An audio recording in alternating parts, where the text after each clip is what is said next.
நமக்கு நன்மை நடக்க வேண்டும் என்பதற்காக அந்த இறைவனை நினைத்து பூஜை புனஸ்காரங்கள் மேற்கொள்வதை நாம் வழக்கமாக வைத்துள்ளோம். வேண்டுதல்கள் அந்த இறைவனின் காதில் விழுவதற்காக பல வகையான காணிக்கைகளையும் கூட நாம் செய்வோம். ஆனாலும் வேண்டிக் கொள்ளும் வேண்டுதல்கள் மட்டும் சிலருக்கு நிறைவேற்றப்படாமலே இருக்கும். அப்படியானால் நாம் வேண்டிக் கொள்ளும் விதத்தில் ஏதோ ஒரு குறை இருக்கிறது என்பதுதானே அர்த்தம். கோடி ரூபாய் கொடுத்தாலும் அந்த இறைவனை நம்மால் வாங்கிவிட முடியாது. ஆனால் ஆத்மார்த்தமான பக்தி ஒன்று மட்டும் இருந்தால் போதும், அந்த இறைவன் எப்பொழுதும் நம்முடனே இருப்பார். இந்த கதையை கேட்கும்போது உங்களுக்கு எல்லாமே புரிய வரும். நாம் எல்லோருக்கும் பிடித்தமான அந்த மாய கிருஷ்ணனின் லீலைதான் இந்த கதை. கிருஷ்ணனின் வசீகரமான முகத்தை கண்டால் அவரை தன்னிடமே வைத்துக் கொள்ள வேண்டும் என்று அனைவருக்கும் தோன்றும்.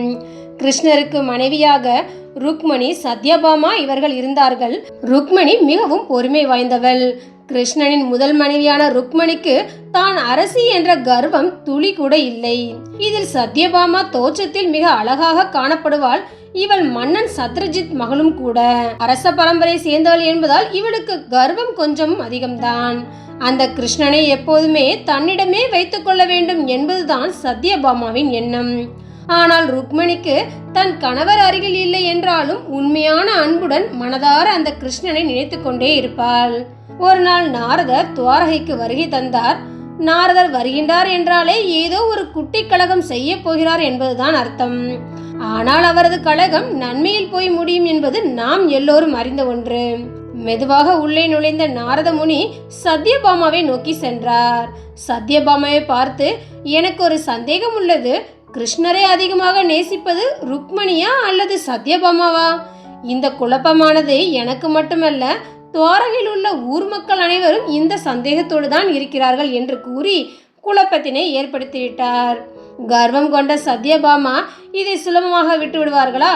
கிருஷ்ணரை அதிகமாக நேசிப்பது இந்த சத்யபாமா தான் என்பதை நிரூபிக்கவும், கடைசி வரை என் கணவர் என்னுடன் மட்டும் இருக்கவும், கிருஷ்ணரின் மனதில் நான் மட்டும் இடம் பிடிக்கவும் என்ன செய்யலாம் என்ற ஆலோசனையை நாரத முனியிடமே கேட்டாள் சத்யபாமா. நாரத முனிவர் சத்யபாமாவிற்கு ஒரு ஆலோசனை கூறினார். நாரதரின் ஆலோசனைப்படி சத்யபாமாவும் நாரதரும் ஒரு நாடகத்தை அரங்கேற்றினார்கள். ஆனால் இந்த நாடகத்தில் மாட்டிக்கொள்ளப் போவது தான் தான் என்பதை சத்யபாமாவால் அப்போது உணர முடியவில்லை. கிருஷ்ணரை வைத்து நாரத முனியும் சத்யபாமாவும் ஒரு சடங்கினை நடத்தி அந்த சடங்கின் இறுதியில் கிருஷ்ணரை நாரதருக்கு தானமாக கொடுத்துவிட்டு பின்பு தானமாக கொடுத்ததை எண்ணி வருந்திய சத்யபாமா தன்னிடம் உள்ள செல்வங்களை எல்லாம் கிருஷ்ணருக்கு நிகராக நாரதரிடம் கொடுத்து கிருஷ்ணரை திரும்ப மீட்பது போல் ஒரு நாடகத்தை அரங்கேற்றினார்கள். நாடகம் அரங்கேறியது. ஆனால் கிருஷ்ணருக்கு நிகரான எடை கொண்ட தங்கமானது இந்த உலகத்தில் உண்டா? ஆனால் இதை உணராத சத்யபாமா தன்னிடம் உள்ள நகைகள் அனைத்தையும் கொண்டு வந்து கிருஷ்ணர் அமர்ந்திருந்த தராசுக்கு எதிர்பக்கத்தில் வைத்தாள். சத்யபாமாவின் செல்வம் கிருஷ்ணரின் எடைக்கு ஈடாகவே இல்லை. கிருஷ்ணரின் தராசு தட்டு கீழ்பக்கமாகவே தான் இருந்தது. சபையில் நின்று கொண்டிருந்த நாரதரோ கிருஷ்ணருக்கு இணையான செல்வத்தை தரவில்லை என்றால் கிருஷ்ணரை தனக்கு அடிமையாக்கிக் கொள்வேன் என்று சொல்லிக் கொண்டிருக்கிறார்.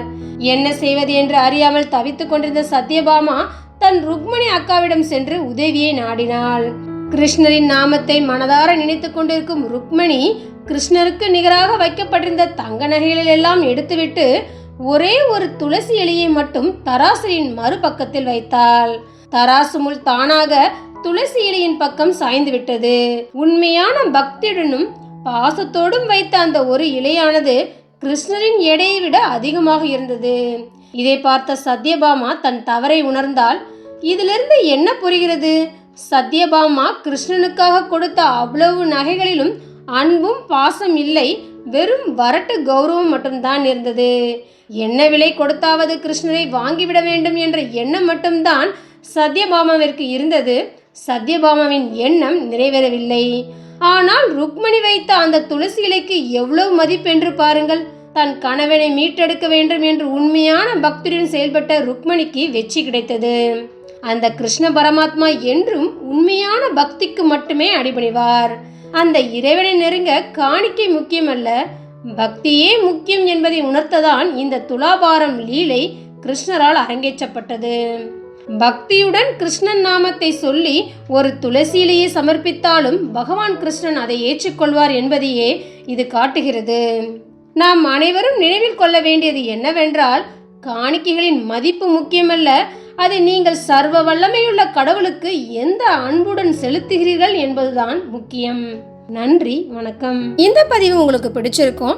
இதே மாதிரி பல நல்ல பதிவுகளை தெரிஞ்சுக்க நம்ம சேனலை லைக் பண்ணுங்க, ஷேர் பண்ணுங்க, அப்படியே சப்ஸ்கிரைப் பண்ணவும் மறந்துடாதீங்க. எங்களுடைய பதிவுகள் எல்லாம் உடனுக்குடன் உங்களுக்கு வந்து சேர சைடில் இருக்கிற பெல் பட்டனை கிளிக் பண்ணுங்க.